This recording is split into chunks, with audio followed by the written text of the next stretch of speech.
Well, a very good evening, guys. It's Group I time, and both teams are already qualified. 2 wins out of 2 for both sides, and it looks like it will be smooth sailing for either one of them. But it's a different approach by both coaches. Norway going with a much changed lineup here. Head coach Ståle Solbakken looking to play the long game here, try and hold out France for the first half, and then introduce his big guns, who's all left on the bench. No Odegaard, no Haaland, no Sorloth, no Sanderberger, and there's a lot of big names missing from the Norway starting 11. From France's point of view, they've gone really strong. Yes, Manu Kone and Aurelien Chouameni is the midfield pivot here today. Big news is that Maxence Lacroix replaces William Saliba in the starting 11. Other than that, is very much front four is absolutely punishing. Desiree Doué back in the starting 11. Elise and Dembele on the right-hand side with Kylian Mbappe leading the line, the skipper. 4 goals already, braces in back-to-back games. Haaland has got 4 too, but he's on the bench and he'll certainly be looking to make an impact here. Certainly an interesting call by head coach Ståle Solbakken to play the long game here, and it's going to be deep defense versus the France offense. They have been lightning here. 6 goals already with just 1 conceded. Norway rather have had no issues scoring goals themselves, but the main man is on the bench. So it'll be very interesting to see with Jorge Strand Larsen leading the line for Norway today with no Sorloth nor Erling Haaland in the starting 11. Well, Norway's starting 11 has got Egil Selvik as the goalkeeper, Fredrik Bjorkan, the left back who plays for Bodo Glimt. Bodo Glimt have been absolutely brilliant in the Champions League and the Europa League over the years. Leo Ostigard, Genoa centre half with Henrik Falchener, with Fredrik Orsnes as the right back. Gonna have to take a bit of getting used to with the Norwegian names, but expect the Viking row if Norway take all 3 points against one of the favourites for the competition. Patrick Berg and Christian Thorsved as the 2 players in the pivot who'll have to deal with Manu Kone and Aurelien Chouameni. Andre Schlelderdap, Telo Asgard and Oscar Bob, the 3 players who are looking to supplement Jorge Strand Larsen as the centre forward today. Well, France will want to continue this fantastic run they're on. The last defeat came in heartbreaking manner in the World Cup, and that was on pens against the eventual winners Argentina. We want to continue this. This is an opportunity for France to really put the stake here. And now the round of 32 games, you can see that whether or not you finish first or second, it really does not matter. You just have to beat what's in front of you. Brazil have got Japan despite being perfect in the group, and that is a nightmare proposition. And the same can be said about Netherlands getting Morocco in their next round. So that's going to be really, really interesting. We talked about the big games having to wait, but the big games are going to start from the round of 32. It is an all-European affair here at the Gillette Stadium in Boston. We've got Michael Oliver as the ref here today. A bit of English fraudulence as Norway and France tussle it out for top spot in Group I.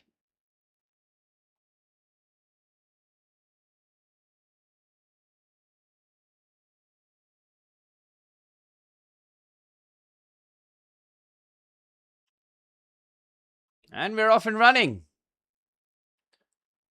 Well, Ståle Solbakken is certainly playing the long game here. There's no other way to describe him. Just putting a lot of his key players on the bench. I'll expect France to dominate possession, and it might not work here as Mbappe is already on the run here. It's the first minute and France already on the attack. Kylian Mbappe hits the crossbar. Oh, what a strike, and nearly the perfect start for France. Mbappe all on his own nearly finds the starting goal here. Brilliant play. Whew. Electrifying stuff. Kylian Mbappe just comes to life in the World Cup, doesn't he? Absolutely brilliant. We saw Leroy Sané score in the 2nd minute yesterday against Ecuador. We almost got a quicker goal than that. Absolutely incredible strike by Kylian Mbappe. Here's Manu Kone. It seems that Didier Deschamps, who started the tournament with Adrien Rabiot and Aurelien Chouameni in the pivot, has looked to try and integrate Manu Kone, not just as a third midfielder, but make him feel part enough. Now, he started the last game against Iraq, and he's gotten the nod again.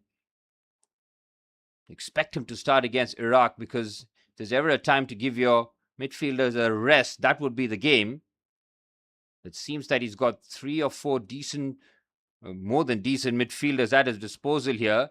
Ousmane Dembele on the right-hand side. Now, what Didier Deschamps has done really, really well in terms of identifying where we were possibly got it wrong was starting Mbappe and Dembele both in the central areas. We saw that in the first half against Senegal, and it did not work. He made the tweak in the second half, and since then, France have not looked back. Dembele is playing on the right-hand side, and Michael Olise in that number 10 position just changes the game completely for France. Oh my goodness me, Kylian Mbappe. We're not going to call him the dictator in the World Cup, man. Then we got to put some respect on his name. This dude is absolutely crazy. His club form and what he does for Real Madrid is something else, but this guy in a France jersey is just, whoo! I mean, for him to beat the keeper, all ends up from there is just frightening. This guy is just reminding us why he's been called the dictator, isn't he? Phenomenal stuff. Norway catch live. We talked about how Ståle Solbakken wants to play the long game here, and it could very easily backfire. I can't understand why leave all the big hitters on the bench. That even includes Christopher Ayer, the Brentford centre-half, who should be starting alongside Leo Ostigard, but this is a strange move against a red-hot France attack. And even the players that France have coming off the bench is just a nightmare, man. France always knock it out of the park with their jerseys, dude. Blue, white, does not matter. They've got ballers, Olise, finding Mbappe. That combination is just cooking. I mean, you've got Mbappe on 4 goals. I think Olise has got 4 assists. Exactly. Why are you seeing Strand Larsen on the pitch, man? At least start Sorloth. Okay, if you want to give... Yeah, he starts both those guys when he wants his first 11 out, but at least start Sorloth as your centre forward. Look, Strand Larsen's no bum, but you got to play one of your 2 top guys, man. I mean, look at the France lineup. They're not messing about. Dembele with instant control on the right-hand side. The ambi-pedal player that he is. Clever reverse here. Jules Koundé. Oh my goodness me. Norway are not going to survive here. And it's Kone beaten away. Egil Selvik does really well. Gets it out of the danger area. France are killing them. Norway cannot cope. Here's Desiree Doué. If France are trying everything in their books here, Egil Selvik is going to have a long 90 minutes here. France trying all their combinations. Comical bit of defending. Manu Kone strikes that so well. And that's why he's in the team. He just adds that extra bit in midfield. With Rabiot and Aurelien Chouameni, it felt a little too similar. Manu Kone adds a different dimension, a different dynamic. Olise is just looking so calm here. Oh, Desiree Doué from distance. Desiree Doué, man, Gotham. He is 20 years old and he's going to finish football.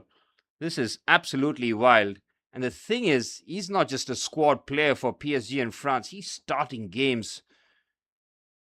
I mean, that dude is just destined. For all the talent that's surrounded in the PSG and France setup, for him to start at, he's what, 19, 20 years of age? Absolutely wild. Good play this from Norway. Oscar Bob on the right-hand side, the former Manchester City winger. Now plying his trade for Fulham. Drifting infield, suffered that horrific leg break in pre-season, the season before. Just felt like that was his time where he was just going to make that extra step because we've seen what he's capable of. Still remember that goal he scored against Newcastle where Kevin De Bruyne just clipped that pass into the air, and Oscar Bob with the unreal composure of the shuffle right in front of goal. Brilliant stuff. That was in the stoppage time to give Manchester City all 3 points. Great feet under composure. Here's Olise. You want to give Deschamps a bit of stick, but dude got it absolutely spot on in terms of the balance, man. Now the France front 4.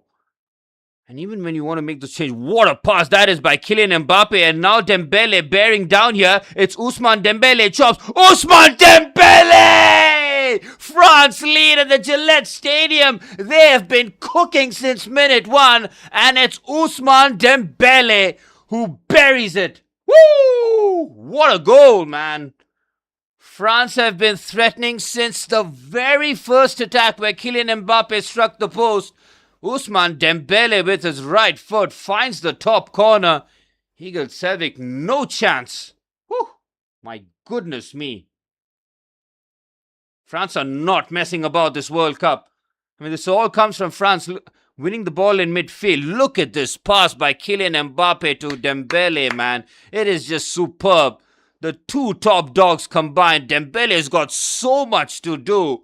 He shifts it from his left to right and then he just absolutely thumps it. Oh, my gosh. That is filthy stuff, man. Look at the keeper, no clue. I mean, he just put his hand up as a courtesy. He had no idea where that ball was going, man. That was traveling. That was a wild finish.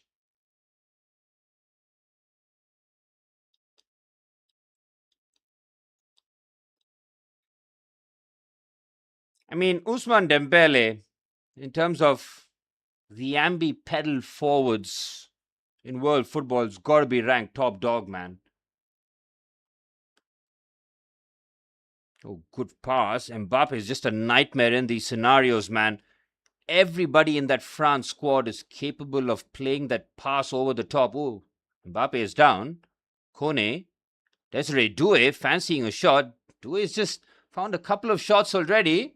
He's just lining them up. It's a bit rough stuff there by Hendrik Falconer.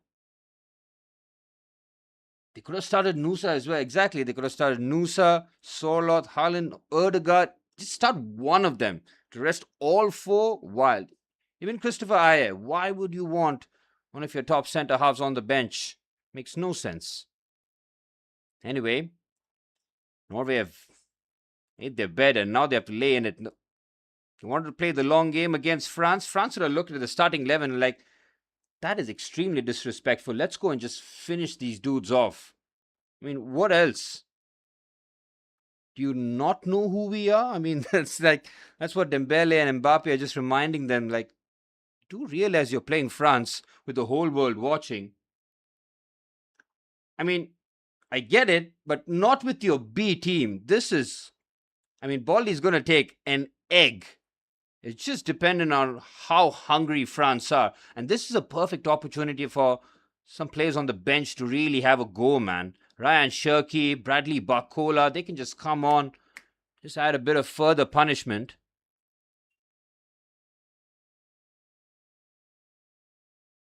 Who are these dudes, man? I was trying to do a bit of research on these Norwegian players. A couple of Bodo Glimt guys, but come on, man, you're stepping into the lion's den.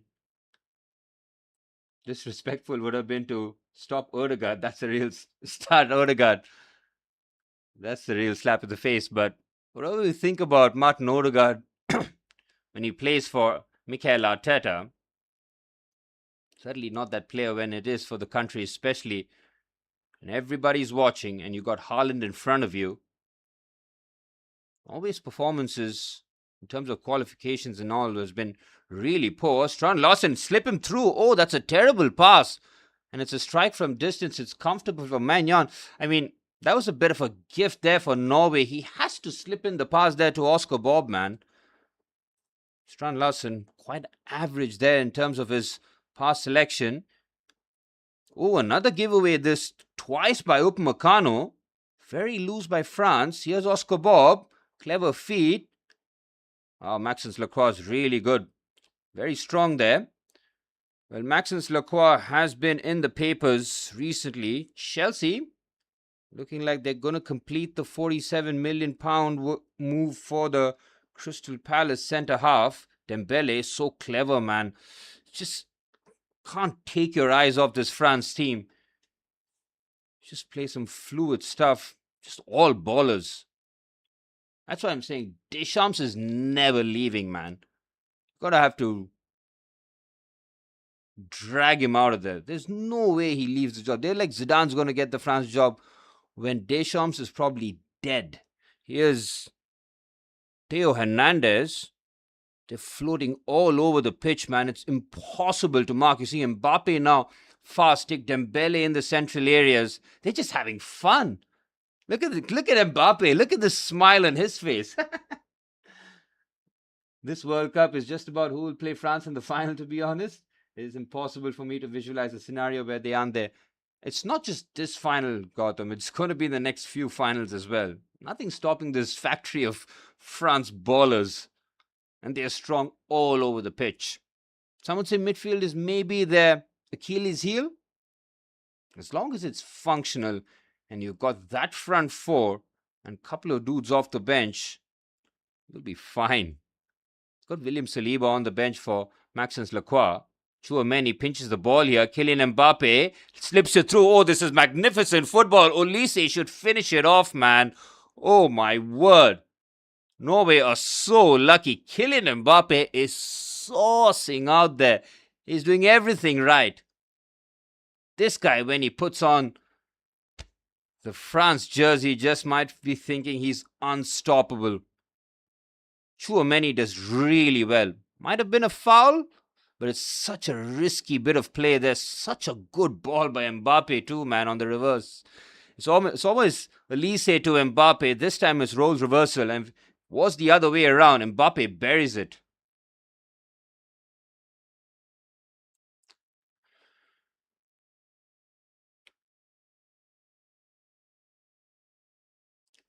France have got this locked up. What's their scenario? I mean, it's so difficult to keep track of who's going to play who in the round of 32, especially with the third place teams. So happy Ecuador made it, despite the fact that I love Moises Caicedo to be back at Stamford Bridge, chilling in Cobham, getting a lengthy summer, but to see him put that performance against Germany was just, got me emotional. Well, Berg will take this free kick for Norway. Norway trying to pull a goal back. France have not finished them off yet. Berg whips it in. It's a decent ball. Good header there by Dio Upamecano. Jules Koundé looks to shut out this attack. The thing with Olise is works so well off the ball too, man. His tackling is really good. Oh, this falls very kindly, and that should be 1-1. Strand Larsen, you're not going to get a better chance than that one. It falls really kindly to him. That first touch is outrageous if you think about it. If this is on purpose, it is absolutely crazy. You know, it just comes off the shoulder of Dio Upamecano. What a chance, man. What a chance. If that's Haaland or Solo, that's 1-1. I don't want to shit on Strand Larsen, but he has to score. Simply has to score. No, that wasn't. It came off Upamecano's shoulder. Yeah, it wasn't. I thought the same thing. When that flick on, I'm like, oof, that is the most filthiest of touches from a centre forward under real duress. Senegal are 1-0 up against Iraq, but does it matter? They lost both games, right? They'll finish on 3 points. I might be okay. I mean, there's a great possibility that Cape Verde is going to qualify automatically and Uruguay aren't. That's a 5:30 a.m. game. That is such punishment, man. Spain versus Uruguay. That's actually the real blockbuster because there's so much riding on it. Uruguay need to play out of their skin. Cape Verde, they're playing Saudi, so that's there's a chance, man. Cape Verde, second position, can just really upset the table. See Canada playing South Africa. That's going to be a bit of a drab affair in terms of a round of 32. But other than that, you're going to see some real crackers and some one-sided games. Uruguay stay. I mean, they might have to wheel out Cavani, Forlan, and Luis Suarez. Yes, Spain are going to pretty much kill them. And that's the thing. Cape Verde, we've got a real shot. Is Dembele offside? It's pretty comfortable for France, but Norway have had a couple of opportunities. Other than that, it's been pretty much defense versus attack. That Desiree Doué touch is just absolutely nasty, man. I mean, the confidence, the arrogance, and the sheer techers. What a baller. What a touch, man. What do you even say about that? Whole world watching, you just pull that off with just nonchalance. So he's just going straight to the top. I mean, even if you're like a humble dude, right? You just sit back and you think, this is the most deepest talent pool that France have got, PSG have got. This is the golden era. And I start for both. What a pass that is by Doué to Mbappe. Shift, shoot! Oh, good save. Kylian Mbappe, you know it's coming. It's so difficult to stop him though. Egil Selvik takes another deep exhale. It's just brilliant stuff, man. Didier Deschamps has just platformed his ballers here. How are you going to stop them? And how many times are you going to stop them? And who all are you going to try and stop? And they got combinations all up the wazoo, man. And this is even without the likes of Bradley Barcola and Ryan Cherki. This is a complete team. Theo Hernandez, he doesn't even have to go forward. I mean, he knows he's not going to get the ball once France have the ball in the final third. That's when the attackers say, move out the way. It's time for the professionals. Here's the goal scorer, the reigning Ballon d'Or winner. Could go back to back, man, if France win the World Cup. I mean, yes, he probably doesn't meet the criteria of playing games, but he's coming off with all the trophies as the main man. Here's Dembele. It's back-to-back goals as well. Dembele is finding form too. It's not just Mbappe. That's the scary thing about France, man. You try and keep an eye on Kylian, and then Ousmane Dembele suddenly wakes up and says, hang on a bit. Remember who I am. Michael Olise in the number 10 position. That's the best thing about Didier Deschamps. He tried to play both Olise and Mbappe. He tried to play Dembele and Mbappe both in the central positions against Senegal. It did not work. Senegal killed them in that first half. They should have been a couple goals up. He identified that mistake. He made the change, and they haven't looked back since then, man.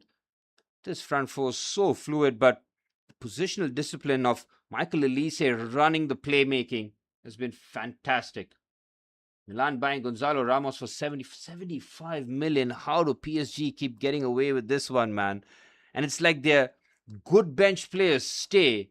Like, if somebody puts in decent money for Kang In Lee, it genuinely improves their team, but he's going to remain on the bench, and they're still going to get money for Gonzalo Ramos. Ramos is a utility backup at best. Here's Olise, fires it at Mbappe, brilliant control. There's a yellow card for sure, but Mbappe still manages to find Ousmane Dembele. Ousmane Dembele, it's even better! This time on his left foot, he's on course for a perfect hat-trick. Dembele's got two, France have two. It's game over already. This is sensational stuff. Ousmane Dembele, chapeau. Brilliant. And look at Kylian Mbappe, the playmaker, man. He gets the shots pulled. He still manages to find a good pass. But once again, he's got so much to do. And he does it with his other foot. Get lost, man. This guy is a cheat code. Look at that. Oh, the whip. Just passes it with whip into the bottom corner. And Norway's strategy of trying to drag this game to the second half is completely backfired. 20 minutes on the clock. France 2-0 to the good. And now it's time for maybe France to bring on some of their subs.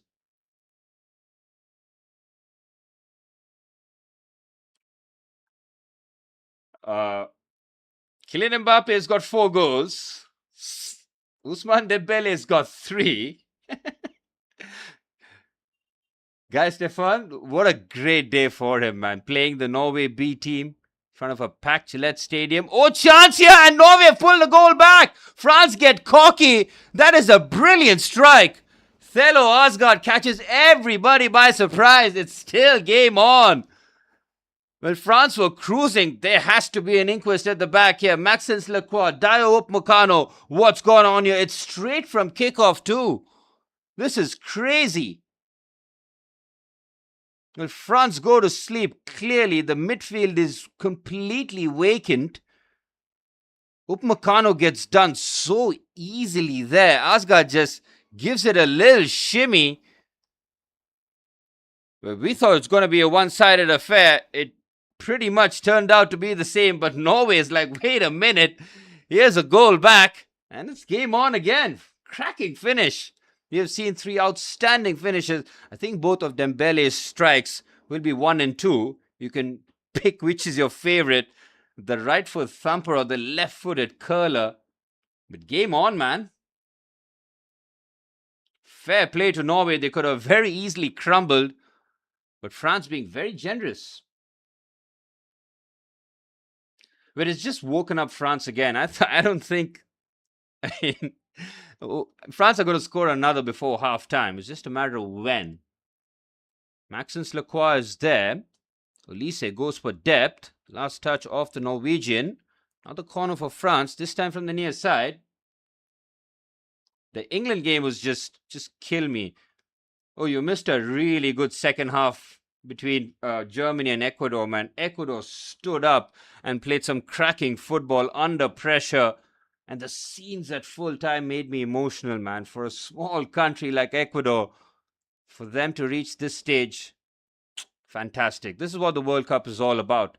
And then you see the other side, the French juggernaut, that is just impossible to stop. Dembele with a right-footed corner. Oh, free chance there. And Olise on his right foot. Blocked. And it's Desiree Doué from distance. Again, Doué is not trigger shy whatsoever. That's the third time he decided to pull from distance. Imagine, like, Desiree Doué is 20 years old, right? He's got Dembele and Mbappe. Every time you don't pass to them, they'll probably give you the side eye, but he's got full confidence. He's like, I'm going to go for the shot. Here's Olise, drops the shoulder, effortless by the Bayern Munich wing fielder. Koundé. Kylian Mbappe, Olise. It's just good football, this from France. It's patient. Theo Hernandez with the strike. Just cut across him on that occasion. I think Luca Dean started the last game against Iraq. That was the Michael Olise strike on the half volley. Right foot. Good technique, man. Really good technique. Fuck. The fucking hydration break comes at the worst possible time. What a shame. It's been a cracking first quarter. Really good game, man. France have made it up. Every time they go forward, they are cooking up a meal. Kylian Mbappe, very first attack from kickoff, hit the crossbar with a ferocious effort. It just felt like from there, you just knew that France were in the mood. Especially when they saw Norway starting 11, they would have found it mega disrespectful that you really think you're going to send your B team against us. I mean, yes, we both have qualified, but you don't want to get embarrassed. You want to get humbled with the whole world watching that early kickoff too. But some way, somehow, despite being 2-0 down, Norway is still in the game and they still have their heavy hitters on the bench. I mean, keep it at 2-1 and Erling Haaland comes on in the second half. Game on. They got Haaland, Ødegaard, Sorloth. You can get Christopher Ayers, Sanderberger in midfield. That's just fire the top of my head. They've got Nusa as well on the wings. Maybe, just maybe, the long game might work for the head coach, Solbakken. And they're doing a hydration break. Might as well get some water in me. It's been a great start, man. Great game of football. Just love it when the big sides come out there and like to play entertaining football. Not sitting back. Thomas Tuchel, I'm looking at you. I mean, they're going to put 7 past Panama and everybody's going to pretend that, yep, England have no issues whatsoever.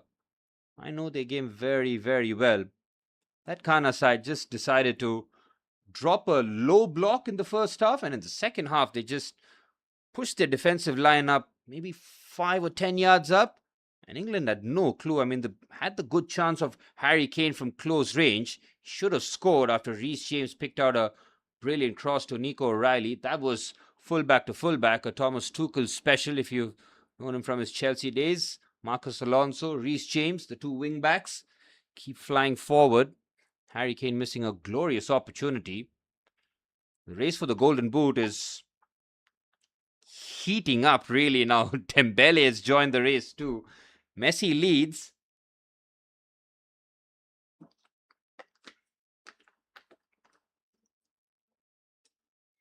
Well, Kylian Mbappe is just looking to make World Cup legacy, man. He's won one aged 18. He dropped a hat-trick in the final, age 22. And now age 26. Captain's armband still on his bicep, looking to lead his side, who look just infallible, man. Exactly. Who's going to beat France? And the only two names that come to my mind are Spain and Argentina. But even in those games, France just start off as heavy favorites, man. Here's Upamecano. That's a curious ball by Dio, but really good work there by his Bayern teammate, Michael Olise. Bayern representation is strong, man. Germany's got 5 starters. Even in a France side, they've got 2 starters from Bayern Munich. Christian Thorsved doesn't think that challenge warranted a foul, but Norway have done, I want to say well, but every time France go forward, I just feel like they're going to score a goal. That Olise chance with Kylian Mbappe slipping him through. France have got 2 and Mbappe has not scored yet. There's Tchouameni. Again, I don't see it. There's a lot of chatter that Aurelien Tchouameni is going to move, right, in January. I mean, in the summer with this fight with Valverde and all that. But Tchouameni's, if you ask Jose Mourinho, what kind of a number 6 do you want? Tchouameni just fits that build perfectly. I mean, I don't see how Tchouameni leaves Real Madrid. They've got a couple more sellable assets before they touch Tchouameni in midfield, man. It's perfect. I mean, they're building the squad for Jose Mourinho, the likes of Ibrahima Konate, Denzel Dumfries, Marc Cucurella, like a hardened Jose Mourinho side. And they sprinkle all that gold dust up front with Jude Bellingham, Vinicius Jr. and Kylian Mbappe. Oh, Norway in business on the left-hand side here. Cut back, great defending. Ball still alive. Mike Magnon happy to fall on it. That is excellent stuff there by Dio Upamecano. With the Viking row in full effect. If you want this game to really pop, the scoreline has to remain the same here, because if France open up that lead again, this feels like the game might be over as a contest. Keep it at 2-1 second half. Bring on Haaland, Odegaard, Sanderberger as well in midfield. Get them to play.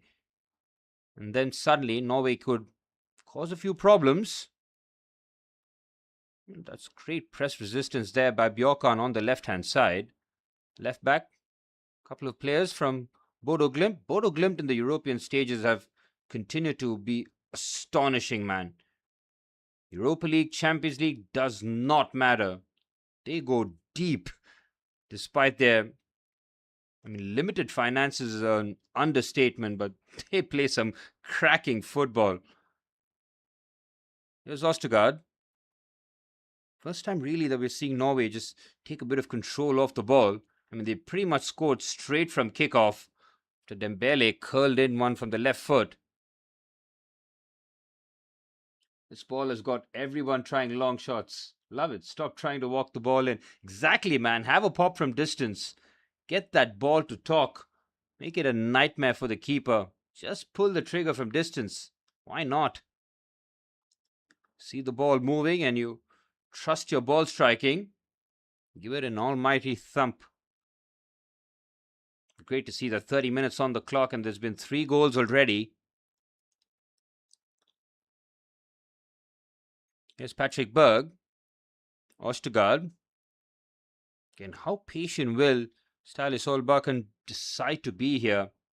Even if it remains 2-1, say 50-55 minutes, you risk the game to get away from you. You're almost prepared for the game to go. Oh, Norway keep threatening here. It's Strand Larsen. He does not have the pace. And I don't want to say this again, but that's Erling Haaland. That's 2-2, man.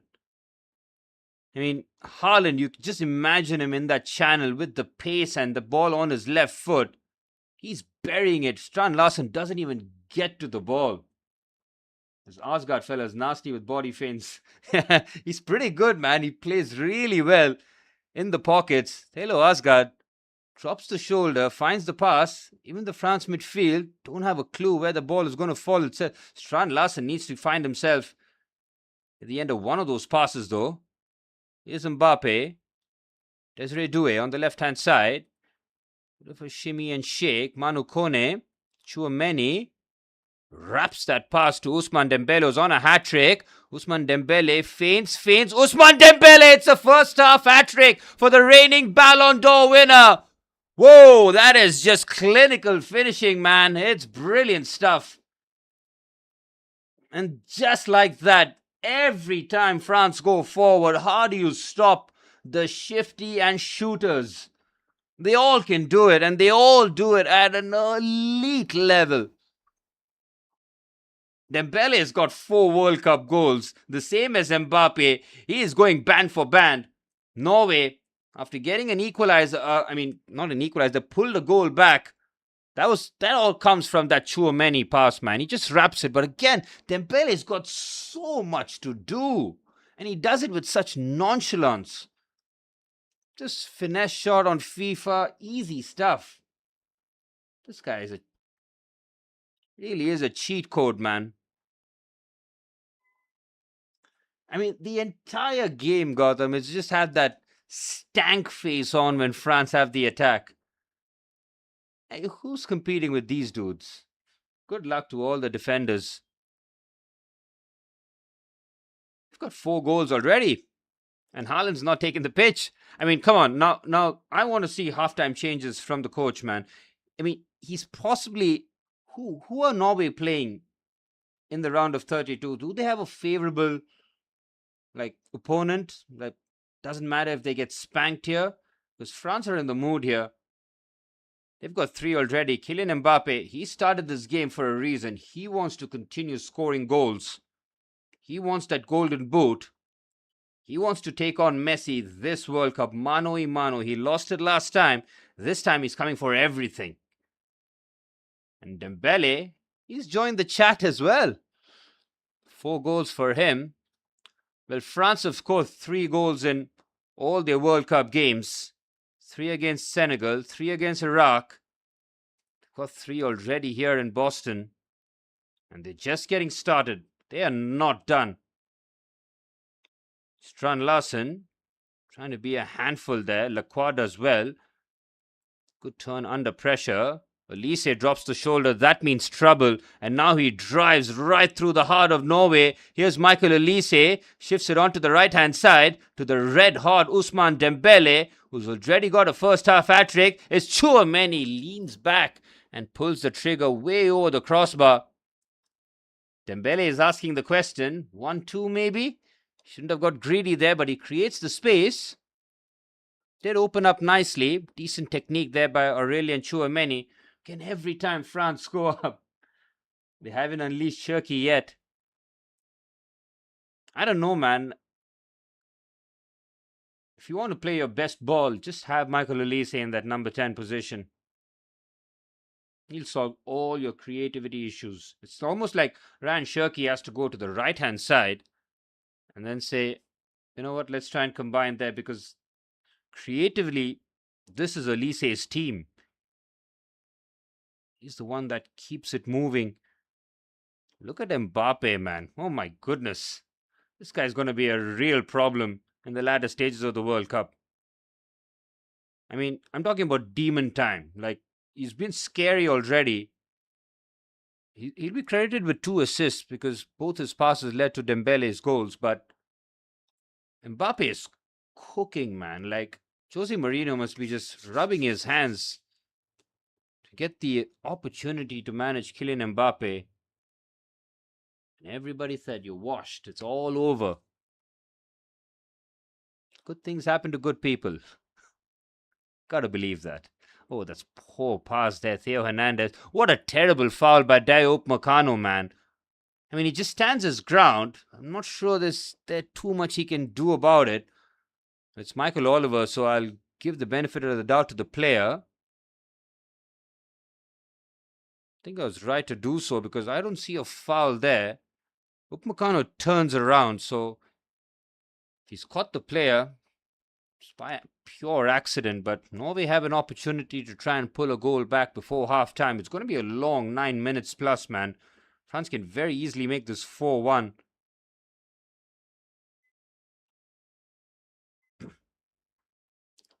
That's the thing, man. Dembele, right foot, the thumper, and then two left-footed curlers. There is no better ambi-pedal player in world football right now, man. I mean, Yamal... No, man. It's got to be Dembele. I'm trying to think on the fly. Upamecano Hall of Shame performance so far. Shh. Shh. We're not talking about it. It's been really poor. He's making Lacroix look bad. Maxence Lacroix, my boy, he needs a bit of support. Lacroix's done well. Good move from Chelsea's point of view, Gotham. 47 million quid. Seems good on paper. I mean, you're in the France setup. Chelsea, for some reason, whenever we've gotten French centre halves, they've not worked out. It's got to work out this time, I'm surely. Just law of averages. Tried Badiashile, Disasi, Wesley Fofana. All have not worked out for various reasons. Surely Lacroix is the man. He who should not be named as a gun ambipedal player. I'm talking about like real explosive. With Dembele, he's as ambipedal as he gets. Yeah, maybe not with finesse. Lovely pass on the left-hand side. He does give you that flexibility though, right? He can play anywhere across the front line. I mean, that could pretty much be said about all these French ballers. Put them anywhere and they'll absolutely flourish. It's all about putting the right pieces though in the right positions, and Didier Deschamps has managed to do that so far. Love for some N'Golo Kante minutes. That would be nice. It's Tchouameni. Good pass between the lines again. Like to see that by Tchouameni. That's the second time. Elise again drops the shoulder. It's impossible to stop when he does that. Here's Dembele. He's been double teamed. If you double Ousmane Dembele, that means somebody else is free. Desiree Doué on the left-hand side. Mbappe. Oh, that might be a pen. No, Mbappe trying to buy that pen. Good call there by Michael Oliver. Oscar Bob trying to shield the ball under immense French pressure. He does really well. Oh, nicely done, Oscar Bob. Hectic stuff. Upamecano gets there first. Right intention, but Norway win the ball back. Jules Koundé. It's come off his arm, but it's a bit unfortunate. Again, Upamecano does the right thing. That was the right instinct to go there, touch tight. But once the ball breaks unfairly or fairly, whichever side that you're on, then you're going to hold the consequences, and then a bit of space opened up. France have enough players back.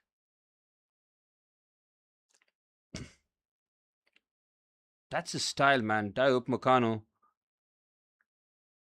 When it works, it's just absolutely brilliant. You just want everything in a centre half, but when it goes wrong, some of those mistakes do get highlighted. Ostergaard with that ambitious pass. Haaland's like, let me in, coach. Put me in. Don't let this get any worse. I mean, 2 goals salvageable, but that's assuming France don't score again, and that is a tough assumption to make, man. France play out the back quite comfortably. Kone looks good in midfield, man. I think he's going to be it's going to be either Rabiot or Tchouameni alongside Manu Kone going forward. Not sure, because now Deschamps can actually rest Manu Kone because he started back-to-back games, but once you're in the knockout situations, as a midfielder, you want to be there, man. Here's Desiree Doué. He's got the overlap of Theo Hernandez. Decides to drift in field. It's Desiree Doué. He's already had 3 or 4 shots. This time, sides against it. Feel like Vinny got demon time performance for Japan, but gotta back my Asian boys. I mean, it's really hard to root against Japan, man.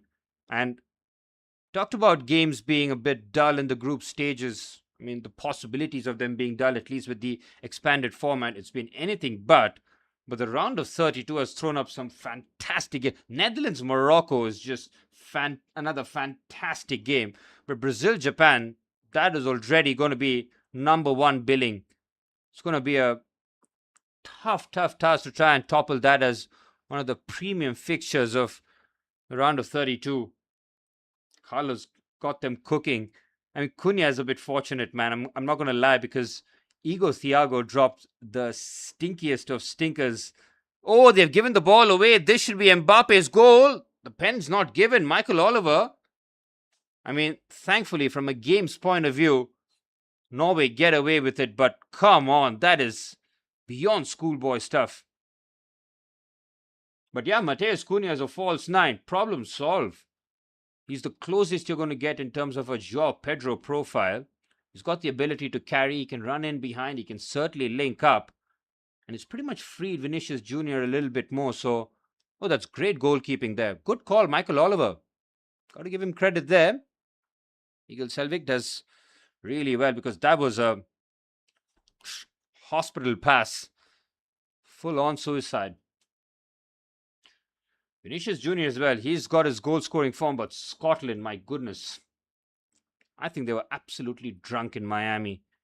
The way they just gave away those chances. One of those disallowed goals, that should have stood. They got so lucky. Oh, that's an interesting head back in. The header put back into a dangerous area, and that just means that France are on the counter-attack here. Here's Michael Olise. Oh my goodness me, what a pass there by Olise. Here's Ousmane Dembele. Dembele is so unselfish. He should shoot, man. If he's not on a hat-trick, he shoots that one. And he finds the bottom corner too. It's just like, fine, I've got my 3 goals, you guys eat. But he has to shoot. That pass by Michael Olise, the way he's just thread through the eye of the needle, just sensational stuff. This was the suicidal back pass. Desiree Doué does the right thing of dropping the shoulder. Selvik is working overtime. Dude has stopped 3 or 4 shots already. The France goals, he's been pretty much powerless to stop. Yeah, exactly. The finishes, not all 3 finishes, absolutely elite. A Dembele hat-trick.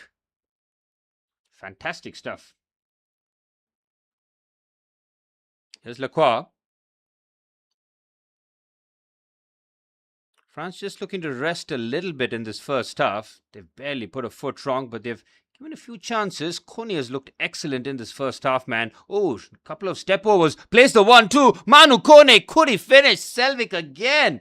Man of the match performance is from the Norwegian goalkeeper, man. Manu Kone with some old school midfield stuff, man. Oh, that's not a foul. Norway get away with it. They are so lucky. The fact that it's only 3-1. This is just beautiful football. Look at Kylian Mbappe, the provider today.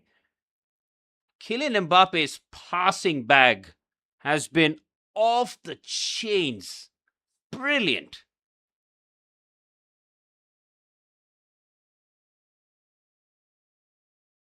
Again, that was not a foul. Chouameni won that ball clean.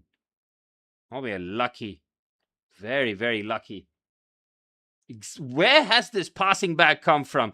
I know Kylian Mbappe is the perfect footballer, right? But this passing clinic that Kylian Mbappe is putting on is really special. But the best pass of the match so far has to be that Olise one. I just love those passes. That two weighted to perfection. Dembele should have just shot that one, man. Ooh, risky there by Lacroix. Lacroix looking a little bit dicey under pressure. Here's Upamecano. 5 minutes of added on time. What a pass there by Dayo Upamecano. The passing off this French side. It's just irresistible. Desiree Doué, dummies. Plays it to Olise. They're all queuing up. Michael Olise on his weaker right foot. Look to just take the cover off the ball. You just do not know where the French dagger is coming from, man. It could come from any direction. As a defender, this is just your nightmare front four. Okay, in second half, do you take them all off? I mean, you want to protect them. Who's France's potential opponent? Mbappe is, again, he's just playing out of his mind. They all are, man. Dembele, Elise, Desiree Doué is doing his job on that left-hand side. Here's Elise. Chouameni, Kone. Again, is that the midfield partnership we're looking at? Again, I don't want to judge it based on Norway putting out their B team. But very hard to argue against this one. I mean, I'm expecting William Saliba. I'm fully expecting William Saliba to be starting from the knockouts. He'll be replacing Maxence Lacroix, that's for sure. But midfield, if you pretty much put Manu Kone and Aurelien Chouameni there, no eyebrows will be raised. Adrien Rabiot is like a third option midfielder. N'Golo Kante, if needed. France will be fine. Here's Theo Hernandez. Desiree Doué. It looks like Desiree Doué, like he has the same problem, not problem, privilege really, that he's fighting for a spot with Bradley Barcola on that left wing position. This is a decent carry in midfield. Kylian Mbappe is tracking back as well, man. This is not normal. Kylian Mbappe is playing with a point to prove. I mean, we already knew that, but this is just taking it to another level. He's taking the piss. Lovely football. This from France. Chouameni on the overlap. France are playing some just wild stuff, man. This is just total football that we're watching. I mean, this does sound like a France Glaze stream, but believe me, the stuff that I'm watching is just unreal. Mbappe is pressing, he's working back, and Chouameni is making the overlap on the outside, trying to cross the ball in. It's just wonderful stuff. Rabiot is Deschamps' son, that's for sure. Kone is really good, man. Manu Kone. Again, somebody's got to make a move for him. I mean, shouldn't take the World Cup for people to see that. Manu Kone has been knocking on the door since his Gladbach days.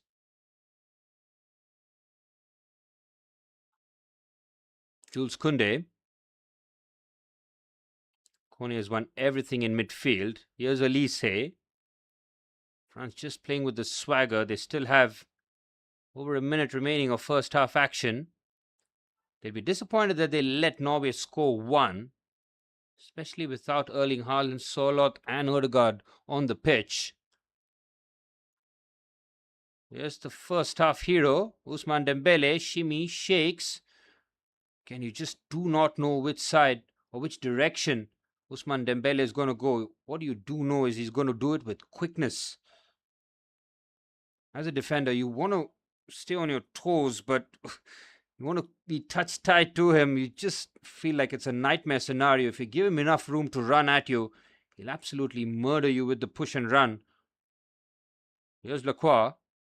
Finds Upamecano. Final 30 seconds remain here at the Gillette Stadium. France looking to add the icing on the first half. It's been the Dembele show. Kylian Mbappe has been the chief facilitator, though. Here's Dembele. Ooh, interesting looking pass. They're trying everything in their power. Mbappe gives him the thumbs up. They're always looking for each other. And that's the thing. Ousmane Dembele is so flexible. He can play on the right, then just seamlessly comes into the central areas because he can operate there very easily. But it's Kylian Mbappe's team, man. This guy, when he puts on the France jersey, just feels 10 foot tall. And without scoring a goal, Kylian Mbappe has made a real impact. But it has been the Ousmane Dembele show in the first half. A hat-trick for the reigning Ballon d'Or winner. It's been all France against Norway's B side. France just bolted towards the tunnel. They are top of Group I. It's been pretty much the perfect record. They've scored 3 goals in every game so far. They still have 45 minutes to go. Norway pulled a goal back courtesy of Asgard. Pretty much came out of the blue straight from kickoff. But Dembele's finishing has just been otherworldly, man. Just absolutely wild. A right foot thumper and 2 left footed curlers into the bottom corner.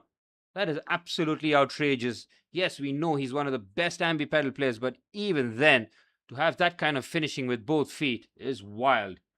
Do you bring Haaland on? Yes, bring him on.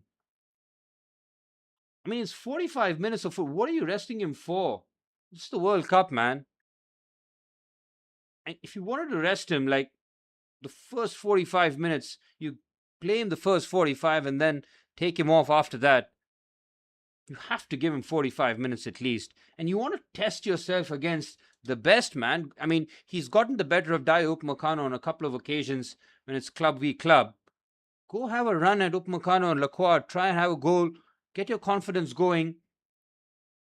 Don't want to be rusty. I mean, Erling Haaland, I think he's one striker that you could just say, just put him in any day of the week and he'll score you goals. You don't want to be rusty. You want to be fit and fresh, absolutely. But 45 minutes, absolutely, man. You have to bring him on. You have got to test yourself against. This is pretty much a free ride to play against a France side with no consequences. Go ahead. I would say absolutely go for it. You do not protect him. Not to say that, oh, I'm going to give him 45 minutes, another 45 minutes off. I think that's the wrong approach. Play against the best team in the world. See where you stand. If you're Norway manager, you make all your 5 substitutions at half time. You bring on your big hitters and say, okay, France have a 2-goal advantage. How do you play in the second half when France have maybe taken their foot off the pedal? Go and try and score a couple of goals and at least try and draw the game. But every time France go forward, it's just fantastic football. Front 4, lethal combinations. Dembele is on fire. Kylian Mbappe is diving in deep into his playmaking bag. And of course, you got Olise and Doué doing their thing. So France, pretty much all tick marks. They'll be disappointed about the goal conceded. Lacroix had a few iffy moments. Dai Upamecano has lunged in on a couple of occasions. But that's his style. You're going to get that risk and reward with the Bayern Munich centre half. But France have pretty much controlled the first half. And they look to really put it on in the second 45 minutes. I'll be back for the second half, guys. And we hope to see the big hitters for Norway lacing their boots.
We're a couple of minutes away from second half action. France have been absolutely electric going forward. Norway somehow, some way still in the game, but if France get another, it's pretty much game over. They still have Haaland on the bench, so going to be very interesting to see whether or not the head coach Solbakken brings him on straight away at the halftime whistle.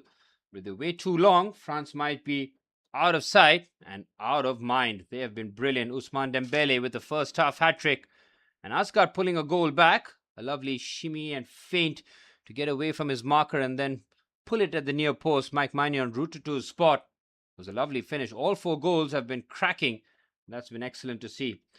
Well, the round of 32, as it stands, some of them have been confirmed and some are as it stands. So it's Germany-Paraguay, which has been not confirmed from Paraguay's point of view. Germany is, as it stands, is going to be France versus Sweden. South Africa versus Canada is locked in.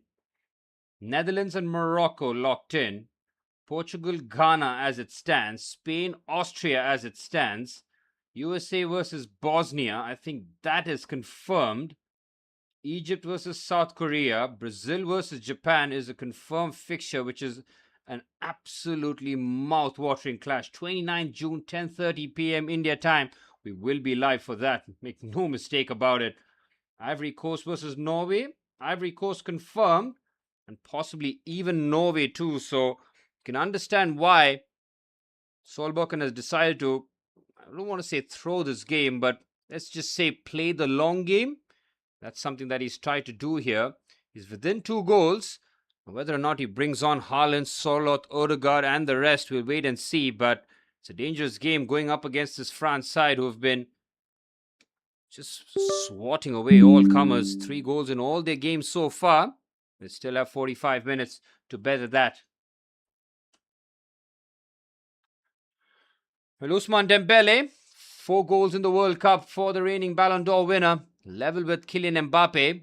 That's going to be a personal rivalry, personal battle, but I'm sure they'll put their personal feelings aside for the greater good and shoot when they have to, and of course, pass when the pass is always on. It's going to be very, very interesting to see. Well, in terms of the front 4, this is pretty much what we're going to see going forward in terms of the balance and what they're trying to strike up. The midfield, I mean, how do you drop Manu Kone, man? He has been absolutely outstanding in the middle alongside Aurelien Chouameni. Defenders haven't been called into action, but we have scored a goal.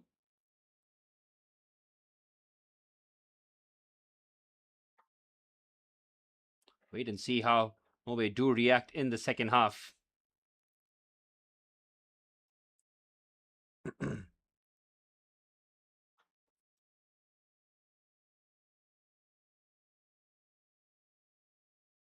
Well, the round of 32 is going to really put up some tasty fixtures. As it stands, the Netherlands and Morocco, top fixture. Brazil, Japan, absolutely brilliant.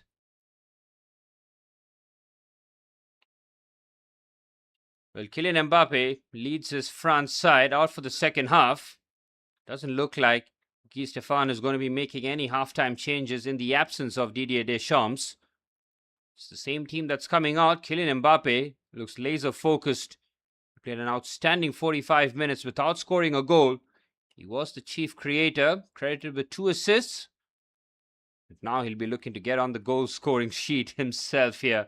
He's going to be vying for the golden boot as the camera pans with the reigning Ballon d'Or winner. First half hat-trick for Ousmane Dembele. That's 4 goals in less than 90 minutes, really. He scored in the second half against Iraq. And then a first half hat-trick here. He's in red-hot form as both sets of players enter the battlefield. That is the Gillette Stadium. The Gillette Stadium has seen how many Super Bowls? Tom Brady has won 6. 6 in Boston, 1 in Tampa, or is it 7 in Boston? Or 7 with New England and 1 with Tampa. Either way, Thosbert and Bjorkan both coming off.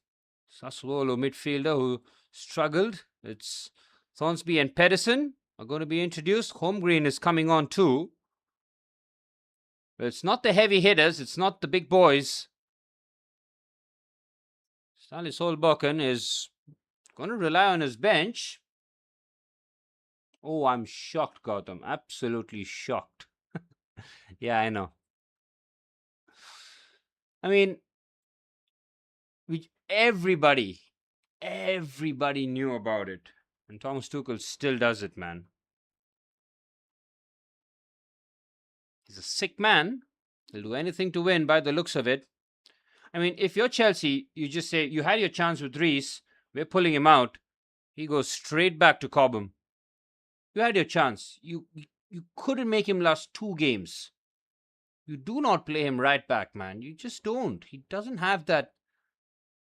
Or you manage his minutes. He played 90 minutes both games, man. Just shut up. Anyways, that'll get me pissed off. But we're going to start the second half. If first half is any inkling, the second half is going to be cracking here. Both sides already qualified. Now it's all about giving us a brilliant 45 minutes. We've already seen 4 goals. Possibly going to see a lot more at the Gillette Stadium here. France have sent out the exact same team out for the second half, while Norway made 3 changes, but the big hitters still on the bench. Will France try the PSG style of kickoff? Kick it deep into enemy territory and press from there, taking a page off Lucho's book.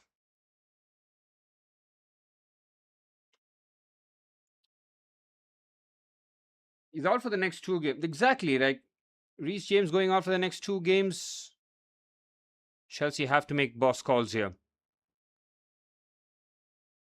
Criminal, man, Thomas Tuchel. Here's Ostigard. Falconer finds Frederick Orsnes as Theo Hernandez keeps a close eye on Oscar Bob. Even Nusa is still on the bench. I mean, Solbakken is gonna protect his big boys and try and take them as deep as possible. As it stands, Norway versus Ivory Coast. Ivory Coast have been good. Norway might just fancy their chances against them. They put Senegal away with, I mean, the scoreline didn't suggest it, but with relative ease. It was 3-2 the full-time score after Ismail Assar scored in stoppage time. Here's Ostigard. I mean, Canada and US, even Mexico to some extent, have a terrific chance of making the round of 16. And when the host nations go far, this makes the tournament better. I mean, Mexico, you do not want to play them in any ground in Mexico, man. I don't know what the format is and will Mexico continue to play with home conditions, but yeah, you don't want to be playing Mexico there. And you don't even want to be playing USA, really, with Pochettino getting his guys to absolutely sprint out of their minds for this World Cup. The front 3, when you got Gio Reyna, Christian Pulisic, and Florent Balogun, that's a decent front 3, man. This is good football again by France. Here's Ostigard. Manny, the first half, absolutely brilliant. Despite Norway resting all the big boys, it's been all about France, though. The Ousmane Dembele first half hat-trick has been a masterclass in finishing. A right foot finish and 2 left foot curlers. The right foot finish, an absolute thumper, by the way. All 4 goals, excellent, though. But France have been levels, man. It's going to take some team. They have to be absolutely perfect if you're going to try and beat France. Oscar Bob does really well. Shimmies, oh, that's a pen. That's a pen for sure. Michael Oliver does not hesitate. That is a very, very poor challenge. Oscar Bob just sells Theo Hernandez. And Hernandez takes the bait. That's really poor play there by the AC Milan left back. That is a stonewall pen. I mean, to reach out so much. Oscar Bob just feints and shakes and bakes. I mean, Stale Solbakken, if he gets a result from here by bringing on these big boys late on in the game, he's going to be putting on a Coach of the Year performance. Because it's a heavy bet. I mean, even the triple substitution he made at halftime, Odegaard, Solot, Haaland, nowhere to be seen. It's a pen for Norway to pull a goal back. It's going to be Strand Larsen, or do you give it to Thelo Asgard? Well, Strand Larsen has taken control of the ball. He missed a glorious opportunity when the scoreline was 0-0. That was on his left foot. This is from 12 yards on his trusted right. He's up against Mike Magnon. France have conceded once on 2 occasions in the World Cup, trying to avoid conceding 2 here.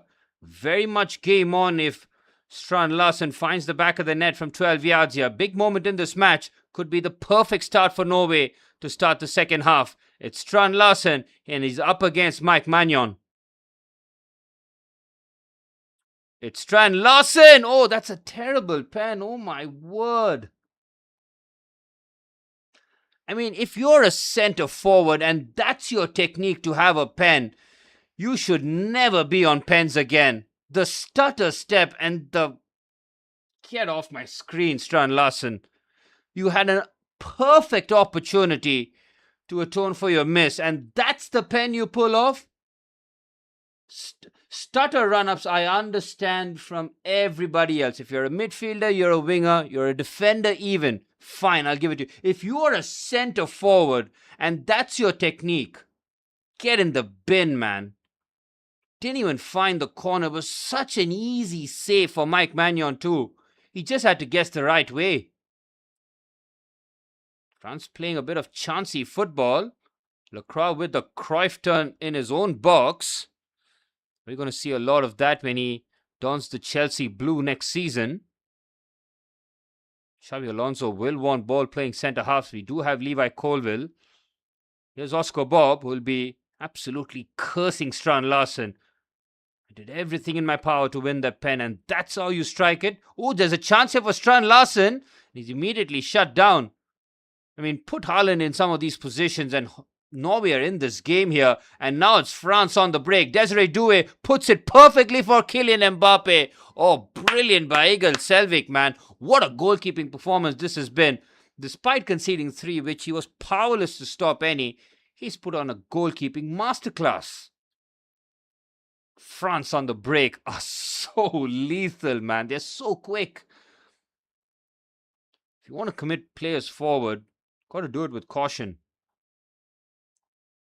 I am so pissed off with Strand Larsen. Can't even tell you. Put your foot through it. You're a centre forward. Pick a side and hit it. If the goalkeeper saves, fair enough. For you, like that LeBron James meme, right? Anybody else on the roster, not you. Selvik is pulling off an Ochoa-like performance. You saw Ochoa coming on from Mexico, and wow, man, it was a tear-jerking scene. In his 40s, still being able to don the colors of your home country and a tournament which is synonymous with your name. If you talk about all-time goalkeeping performances, Ochoa always figures in them conversations. Oh, Oscar Bob might get there first. He can't. Lacroix does well enough. Yeah, he does play for Watford. I remember some club in the Championship. I couldn't remember which one it was.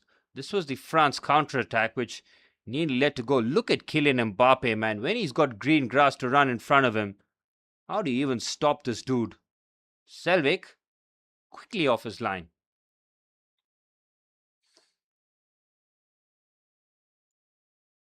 Norway goal would have made it a real spectacle, man. I mean, Strand Larsen brings that down expertly. He had no right to bring it down that way. Lacroix does well. Been happy with this Maxence Lacroix performance. Very much a front foot defender. Started to pick up a bit of silverware with Crystal Palace too. The FA Cup, the Community Shield, and then of course the Europa League with Oliver Glasner's final game in charge as Palace manager. Norway won a foul. They're not going to get it. Kunde takes an age to get rid of it. Upamecano, you should not be giving that pass there, Kunde. You know that Upamecano struggles in those positions. For him to give him that pass after taking 5 or 10 touches and surveying his options is a very poor pass. Larson costed 40 and for Crystal Palace's scouting, mind you, is absolutely elite. It's hits after hits. And for them to go and spunk that kind of money on Strand Larson, I think they were expecting Jean-Philippe Mateta to leave. They can still pretty much expect that to happen. Oh, there's a chance there with the flick on header. Ostergaard's asking the question as to why is nobody making the run at the far stick. He's done everything right. Somebody has to make that fast stick run, man. He gets the better of Upamecano. It's a terrific leap. Poor play. Winger, centre forward. Norway have done well to hang on here. They've created some decent chances. Of course, had the penalty saved by Mike Magnon.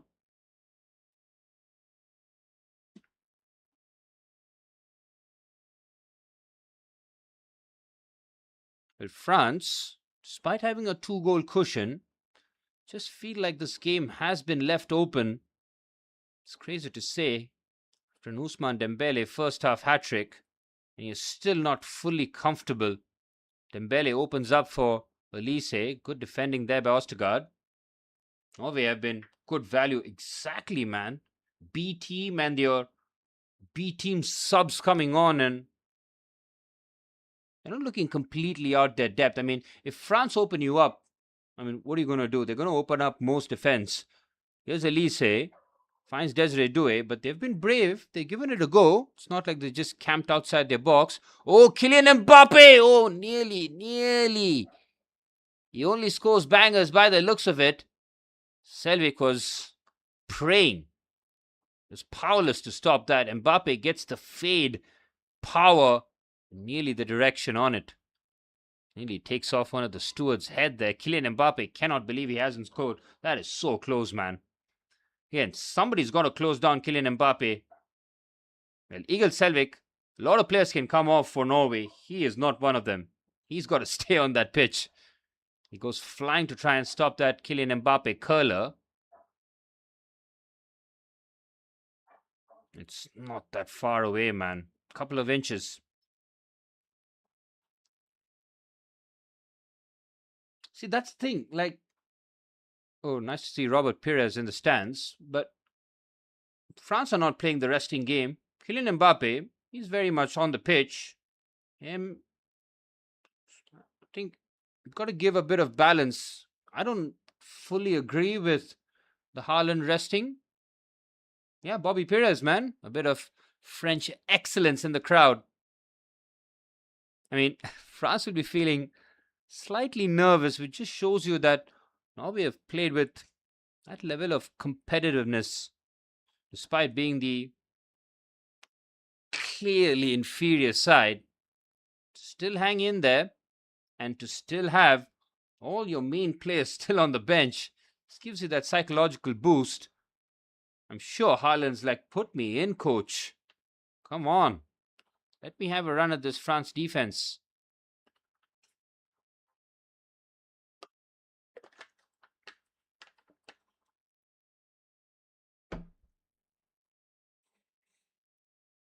And great to see these top stadiums being filled out. Even in the group stages, again, the camera keeps panning on to Erling Haaland. I'm sure he would have given I'm sure the coach would have told him the night before that, yep, you're not going to be starting, but he would have been thinking, oh man, going toe-to-toe against Kylian Mbappe. Those are the kind of big nights you want to be remembered for. We've seen them go head-to-head in club football, Manchester City versus Real Madrid. France win in 22 if they had Mike Magnon in goal instead of a Wash Lloris. Possibly. I mean, Hugo Lloris, in terms of the penalties, I mean, easy to say, but yeah, you're probably right. Lloris was well past his prime. But that was Messi's World Cup, man. I don't care what France had. Even if you remember the final, man, Argentina were 2-0 up and cruising. France didn't have a clue. Dembele was hooked at half-time. And it's only because of that, I'm pretty sure it's an Otamendi foul, where France got that pen out of absolutely nothing and nowhere, that they had a glimmer of hope. That was Argentina's World Cup. Still remember both the goals, man. One was a pen, which it was, and then, of course, that Di Maria goal on that beautiful Argentina counter-attack. Here's Ostergaard with the switch to Oscar Bob. Good defending by Theo Hernandez.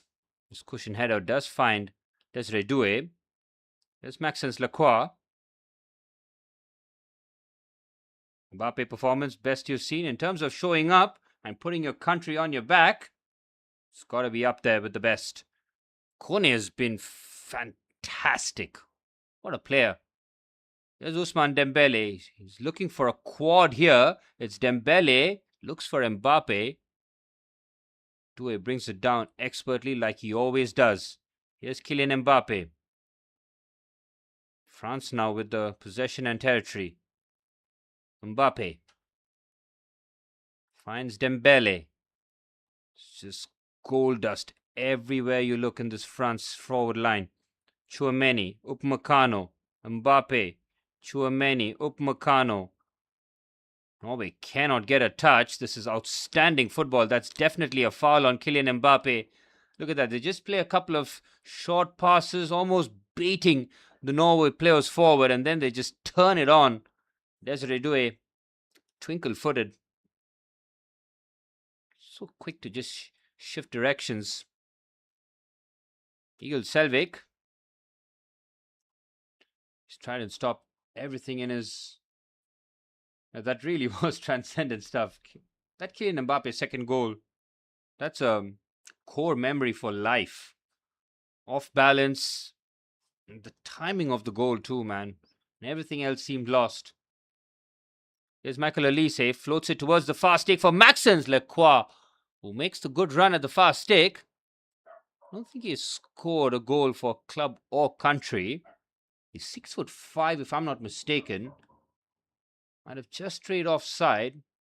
Just a shoulder there, Selvik being put under a bit of pressure. But France in the second half have taken their foot off the gas by the looks of it. Theo Hernandez is quick to cover up against a tricky Oscar Bob. France win the ball back, but unfairly according to Michael Oliver. There was a nice dummy there by nutmeg, really, by Oscar Bob. Here's Jules Koundé. Again, France are in no mood to rest, man. They're not bringing on Cherki or Barcola. Keeping on the big guns. Mbappe, Theo Hernandez, back to Mbappe. Mbappe turning it on here. Good defending, Ostergaard. Desiree Doué tries to keep the ball in play, and he succeeds. He's up against Frederic Osnes. Oh, Desiree Doué tries the rainbow flick in the corner. Still has the ball. Last touch comes off him. Senegal 2-0 up, but they need to score buckets to qualify. Yeah, they need to score a lot more. Look at Desiree Doué, man. He's making a YouTube comp reel here. Outrageous Neymar-like touch, and now a rainbow flick in the corner. He is trying to honor Neymar with these tricks that is almost synonymous with Ney. It's fantastic to see Neymar come on against Haiti when the game was over. It just lifts everybody around you if you have someone like Neymar for 15 minutes. Yes, he's washed and he can't run anymore. Give him 10 or 15 minutes, I'm sure he can create a couple of chances at least. You do not lose football IQ, man. Here's Oscar Bob. Brilliant by Oscar Bob, creating separation. He's got two giants converging on him and still manages to shift and shoot. Brave play there by Oscar Bob. Could have very easily checked his run and gone backwards, but I'd like to see that kind of play from wingers. Be on the front foot. And back yourself. Oh, Mbappe with the shot. Look at Mbappe off the ball, man. Look at this performance. It's Kylian Mbappe. Can he finish? Good block. I have never seen Kylian Mbappe work this hard off the ball. Just great stuff. Here's Olise. He's desperate for a goal, man. And he could have had it in the very first attack where he just thumped it against the crossbar. He's done everything but score in this match. Oh, that's good stuff there by Maxence Lacroix. Very calm under pressure. Love to see that.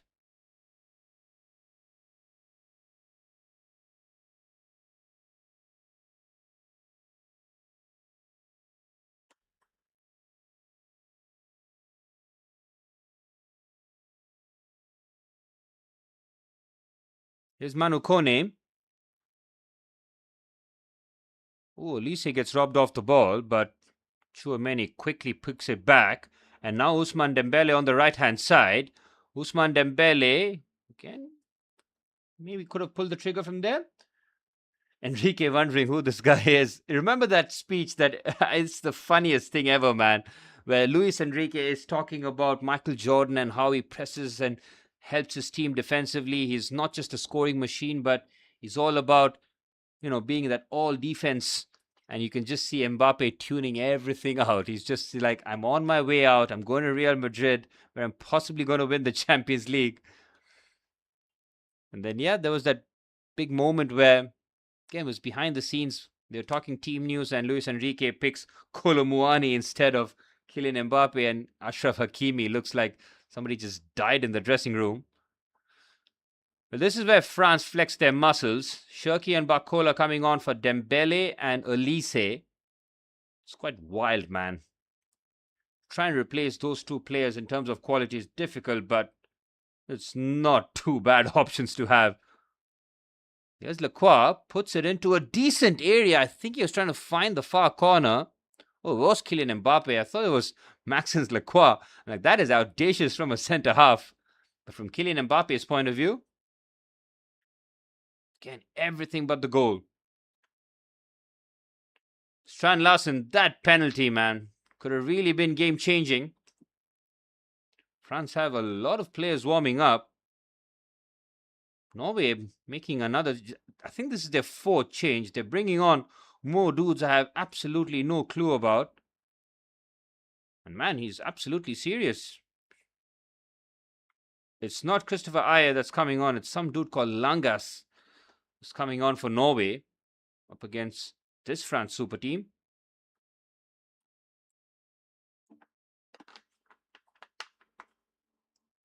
And like I mentioned before, certainly a choice. Certainly a choice by the coach.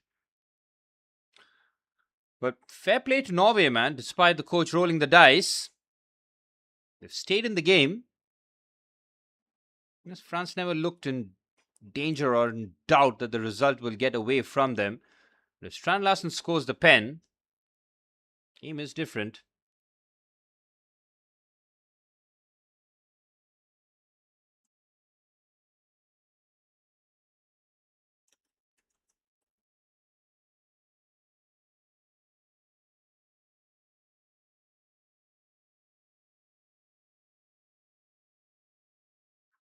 Well, Senegal are 3-0 up. How many goals do they need, man? They're looking to really pump it in. They've got half an hour to really fill their boots. Stranger things have happened. Iraq could just lay down and let Senegal try and qualify. There's Jules Koundé. Exactly, Senegal 3-0. How many goals do they need? Because if they need 4 or 5, they can get it done, man. Third is going to be tight. The hydration break has been called. The third place table, it is going to completely flip by the time we wake up in the morning, man. It's going to be crazy. Whatever time you're going to be in. That's Spain, Uruguay. That's going to put the cat amongst the pigeon. If somehow Uruguay win, that's going to be crazy. 3-0 win has put Senegal in the position where they have the best record of teams on 3 points, or potentially on 3 points in the third place race. So you're saying there is a chance. Well, Senegal had my dark horse tag on it. I think once they lost to Norway, I pretty much wrote them off. Everybody's had their reservations about the new format. It's going to take a bit of getting used to, because even the Champions League format, this is the second season where we're seeing the new Champions League format. The new format's pretty good, man. Definitely a chance, right? Yeah. I'm going to wake up in the morning and I'm going to check the third place table, and it is going to be pretty hectic. Goal difference is going to be playing a huge part too.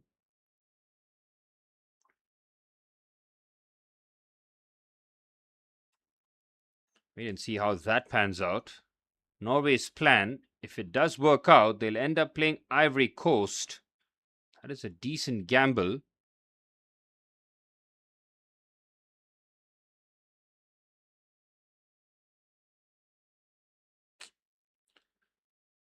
Again, hydration breaks, something that we're going to have to put up with.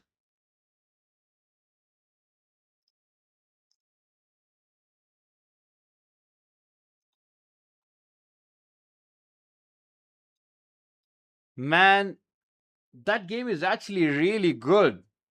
I really do want to, but 5:30 India time. I mean, tomorrow morning's pretty chill, but I don't have it in me, man. That's 3.5 hours from now. I don't think I have it in me. Maybe if I was like 5 years younger, I tried to stay up for, or actually try to sleep and then wake up for Brazil Scotland. That was a shambles. I woke up and Brazil were already 3-0 up. Poor performance. Unk doesn't have it. Malo Gusto warming up. Well, Chelsea did buy Palestra, which means that Malo Gusto's future might be in doubt with Chelsea.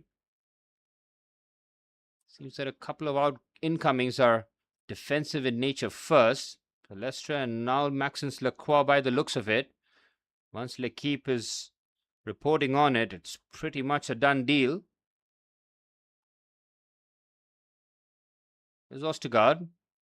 Norway have made 4 changes if my count's right. And they've not used any of their first team players. The risk is paid off in terms of not being humiliated, basically. I think Stale Solbakken has told his players, just make sure that France don't beat you by 4s and 5s. Lose by 2 or 3 goals, pretty much take that on the chin. Even if you play your first team, it can very easily happen. Again, France so loose here. Strand Larsen has slipped it through to Oscar Bob. Great save by Magnon. And Lacroix clears. Well, Norway have had some glorious opportunities in the second half to at least pull a goal back. Here's Andre Schledrup. Oscar Bob could have scored, man, if he finds it into the corner. Again, there's Jules Koundé, the guilty party. Good pass there, slipped in through. Oscar Bob could have taken it first time. He decides to take the touch to get it on his favoured left foot. Good save by Mike Magnon, who's kept France's cushion. And France guilty of just keeping the door ajar here. Norway will feel that they have very much full value for a second goal here. Decent header by Maxence Lacroix by the looks of it. Now Kylian Mbappe. Mbappe on the left-hand side for the counter-attack here.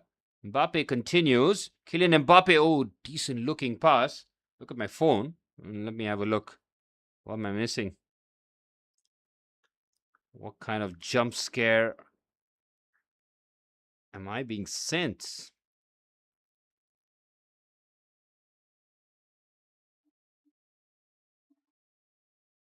Who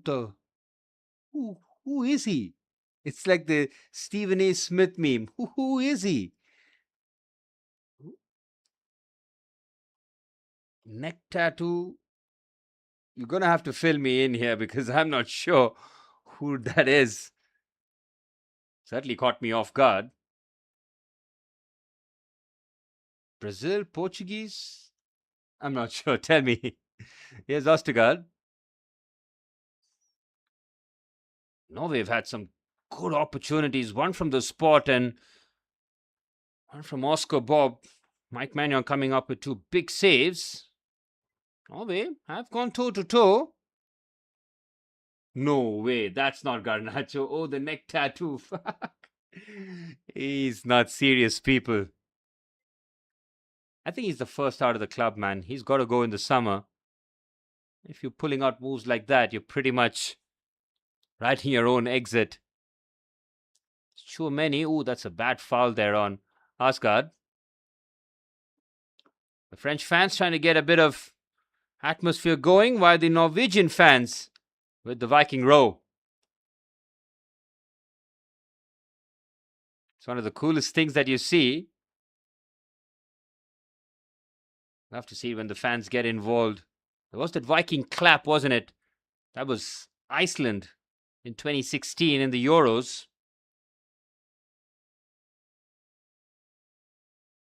Three things certain in life: debt, taxes, and Le Bleu creating chance after chance. It's been Norway in the second half, though. I mean, Egil Selvik has been called upon on a couple of occasions to make interceptions, but hasn't been peppered.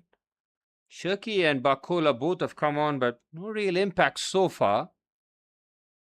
I will feel that second goal is very much on the cards here. Good defending by Chouameni, but again, it needs the intervention of Mike Magnon. It's going to be a slightly uncomfortable final 15 minutes.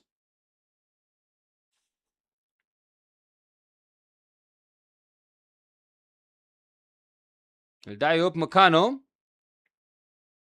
He gets a bit of rest, and Ibrahima Konate takes his position. The last World Cup, it was Konate and Upamecano as the two centre-halves for Didier Deschamps. But that's changed since then. Konate has fallen down the pecking order. It's behind Saliba and Maxence Lacroix by the looks of it. Diop Meccano is a permanent fixture in that back four. Here's Ostergaard. It's a real bummer, though. Norway coach is a buzzkill, man. This should have been Mbappe versus Haaland. But Mbappe, almost respecting that Haaland's not there, and didn't end up scoring, but not for a lack of effort or trying.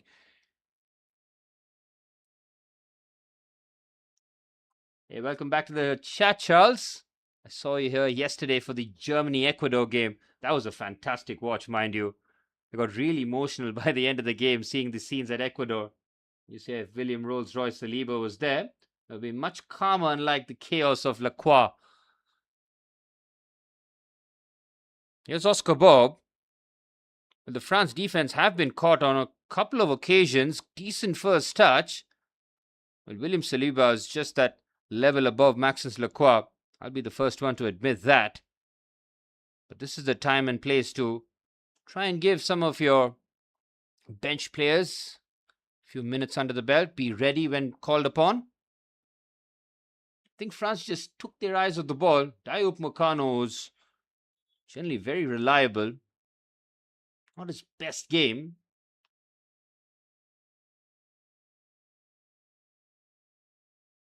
Norway plays some decent patterns. This will fall to Oscar Bob. Great pass that had the fade on it. Here's Berg. Finding Oscar Bob again. Again, if Oscar Bob scores that goal, complexion changes. Here's Oscar Bob. Clever pass. Berg continues his run. Here's the skipper. Back to Bob. And this is good patience, this from Norway.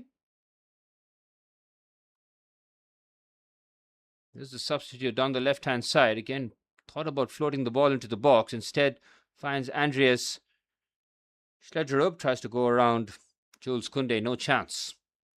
Koundé very reliable at the right back spot. Nagelsmann is definitely getting nightmares for the next few days. With that display, yes, Germany did qualify, so they might have taken their eyes off the ball, but it really would have concerned Nagelsmann. Ooh, there's a chance here for Norway. Oscar Bob might get there. Berg does get there. It's a very good block by Maxence Lacroix. Pretty good, man. Norway have shown some personality. Very easily wilted away. Here's Bradley Barcola. Did score against Senegal. Lovely chip finish over Edouard Mendy. Here's Ryan Shirky. invites Jules Koundé forward. Well, Germany aren't the Germany of old. I mean, they're number 10 in the rankings for a reason. They don't really strike fear in your heart. They've got some technical ballers, not going to lie. They've got some power in midfield with Pavlovic and Felix Nemecha. Jonathan Tah, Rudiger, good centre halves.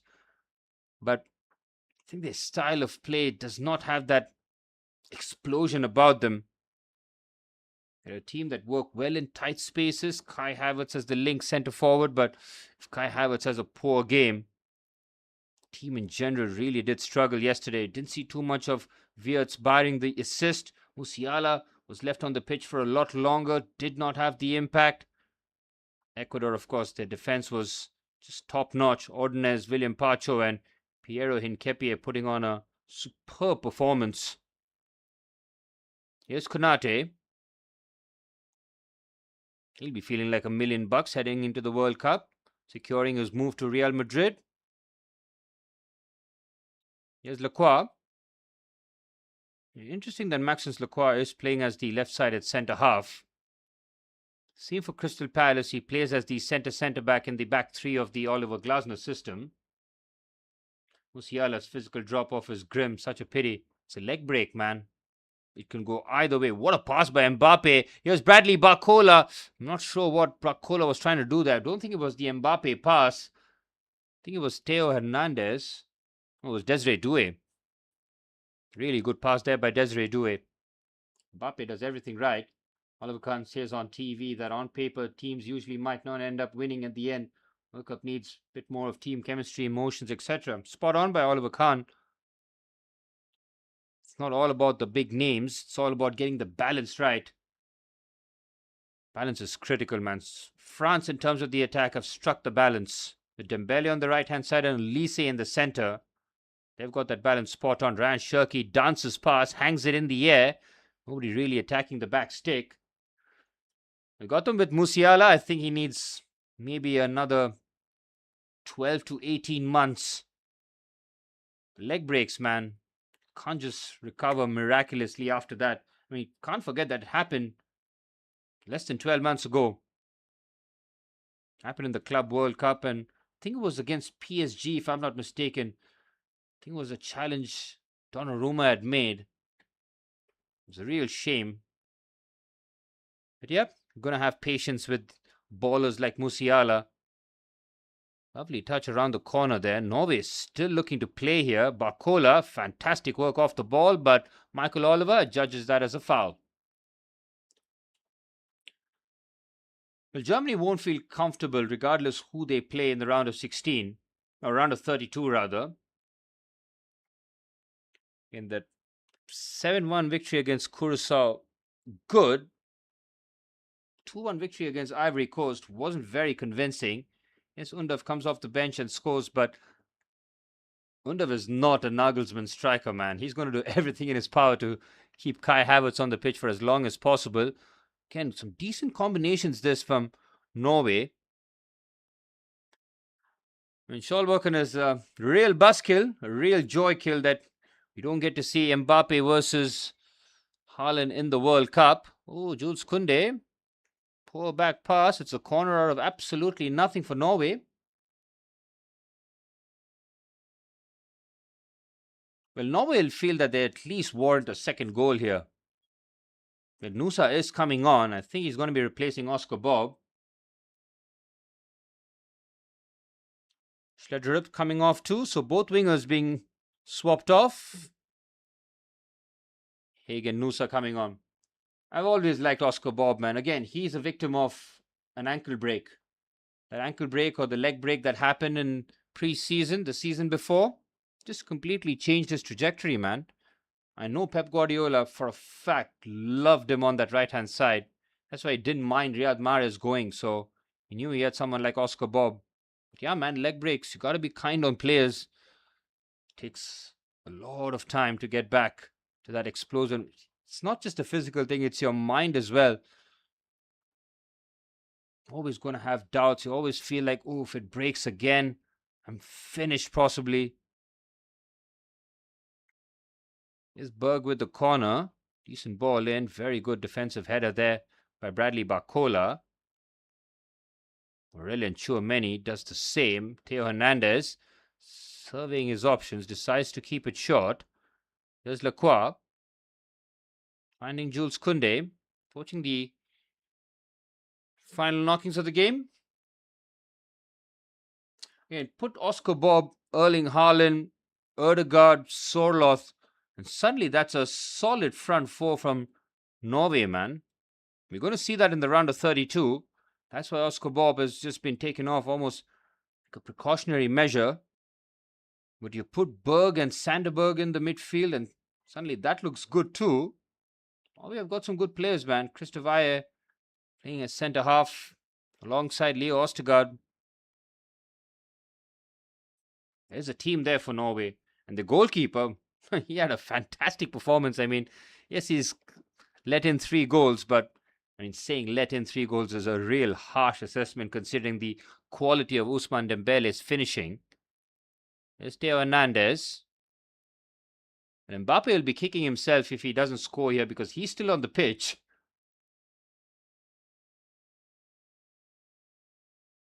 Jean-Philippe Mateta and Malo Gusto are coming on, so it looks like Kylian Mbappe will be stuck on 4 goals after 3 group games. 4 goals Mbappe, 4 goals Ousmane, Ballon d'Or Dembele. Anything with forwards with that numbers? Nah, I don't think 2 forwards are pulling off those numbers in the World Cup. For Argentina, it's been all Messi. Germany have spread their goals around. Who else? Yep, it's the 1-2 punch. We saw Didier Deschamps. I remember the France versus Brazil friendly where he experimented with a 4-2-2-2 formation where it was Ekitike playing on that left-hand side and it was Mbappe and Dembele as the 2 centre forwards. Mbappe did end up scoring right through the centre. But I thought that was the plan for Didier Deschamps, but then Hugo Ekitike does an ACL injury and then he's probably had to just tweak his system. Helps when you have the quality at your disposal, but Kylian Mbappe runs his race. What a magnificent performance by Kylian Mbappe, man. Oh my goodness me. Everything but the goal. Sensational. Struck the crossbar with his very first attack. In the very first attack, it was 10 seconds on the clock and they were running through. Kylian Mbappe. This is a big move. Tchouameni getting the captain's armband. Once Zidane comes, this team will go on to the next level. Domination incoming. France are already dominating. I mean, they're always there in the big games. Oh, that's not very good from Lacroix. Not the most convincing bit of defending there by Maxence Lacroix. I mean, France are always going to go deep here, especially in the World Cup. I would be very surprised if they're not in the finals. And I mentioned before during the stream, you're going to have to... There's no way Deschamps is resigning. Let's put it that way. This is the best job in world football. Every couple of months you don't have the pressure of club football. You get to manage the country that you won the World Cup with. Let's not forget Didier Deschamps is a World Cup winner. And then he's won it as a coach too. So he's not going to let this job go, man. Simple as that. Here's Konate. If Messi is Mr. Football, CR7 is Mr. UCL, then Mr. Mbappe is Mr. World Cup. You're not wrong there, Charles.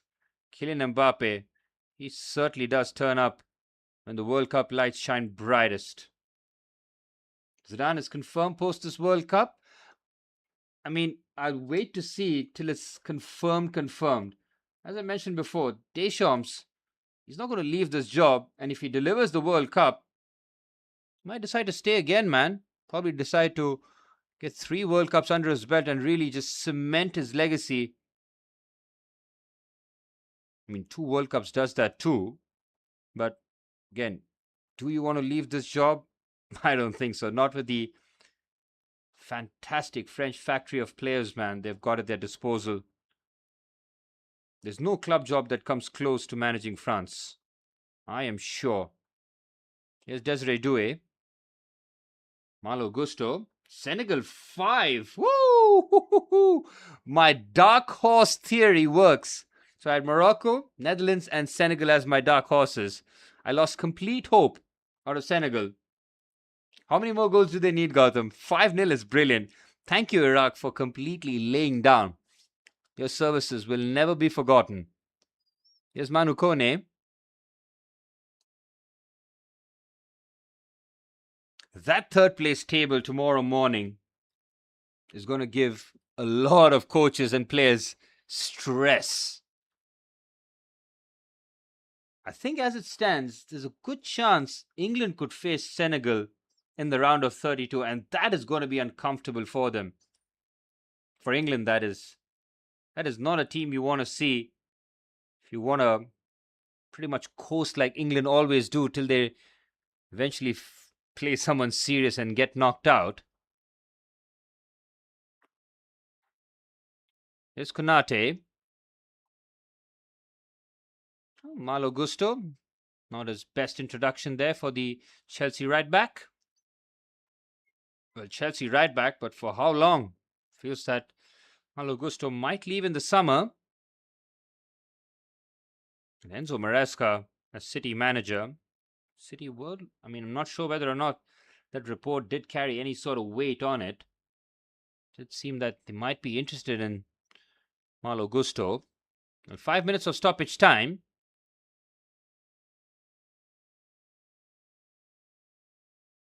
Well, if Norway end up playing Ivory Coast in the round of 32, this plan of resting all the big boys and really risk get hammered against a France side has paid off for Solbakken. So, got to tip your hat off, but fair play to his B players. I mean, it's a real disservice to call them B players.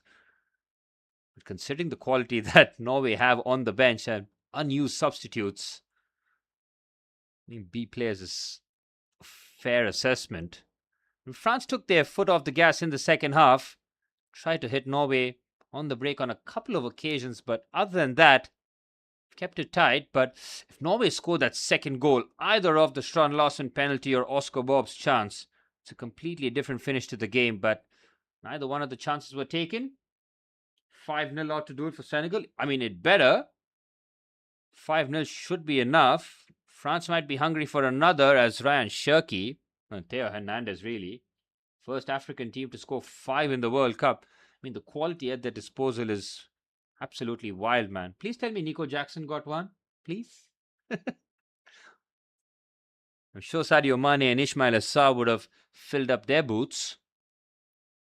Let me have a look at the goal scorers for Senegal.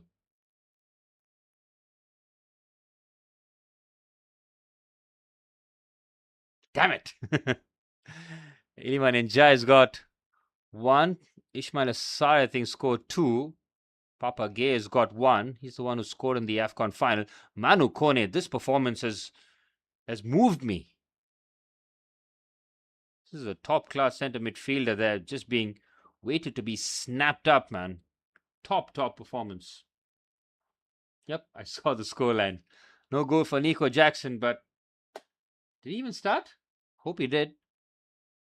That's the thing. Nico Jackson may not score, but gets the team scoring.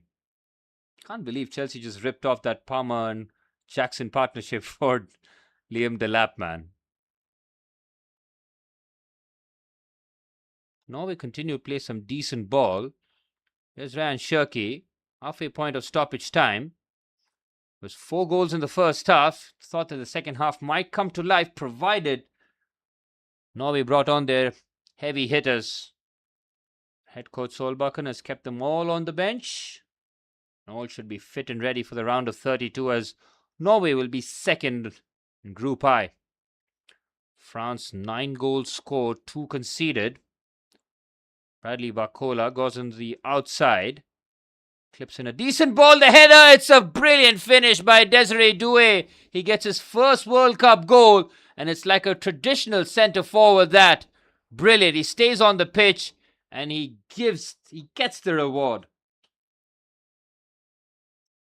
So all the work on that left-hand side there where Bradley Barcola just hangs it into the danger area. And Desiree Doué, he can play any position in the front three. This is a proper centre-forward header, man. Doesn't have to get off the ground, but the direction, excellent.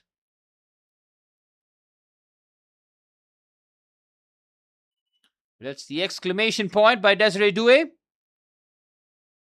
Lovely directed header. Iraq are out. Yeah, Iraq were always going to be out. Lost all 3 games. And a hefty-ish margin. Lost 4-1 to Norway. The 3-0 to France seems like a very generous scoreline, considering Norway put 4 past them and Senegal put 5. France beating Iraq at the least amount of goals. Certainly a shocking stat, but they've put 4 past a much changed Norway side, and now the scoreline pretty much reflects France's overall domination. But it's going to be that question of what ifs.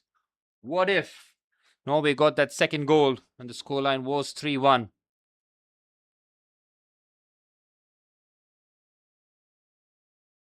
Yeah, France has... I don't even think they played at second gear, man. They've just kept the car idling. It's gone through the motions, gone through the gears, make sure that everybody gets a bit of game time. Konate coming on. Malo Gusto, and the referee blows the full-time whistle, and France with a complete performance. Ousmane Dembele first half hat-trick, and Desiree Doué right towards the end of stoppage time, giving France a perfect group stage. 9 points, 10 goals scored, 2 conceded. Didier Deschamps' men are primed and ready for the round of 32. Norway, they gave it a good go. If they got that second goal, it would have been interesting, but France, despite playing in second gear, Charles, just moving Norway out of the way with ease. Well, that's the end of yet another watch-along, and barring the England-Ghana game, the watch-alongs have always seen goals, and the goals keep on continuing there. Fantastic game to end off Group I action. Senegal are back in the mix. And a 5-0 victory against Iraq means that that third place table is now looking a lot more interesting now. I'm not sure which the next game will be. I'll have to look at tomorrow's schedule. Let's see tomorrow's schedule, by the way.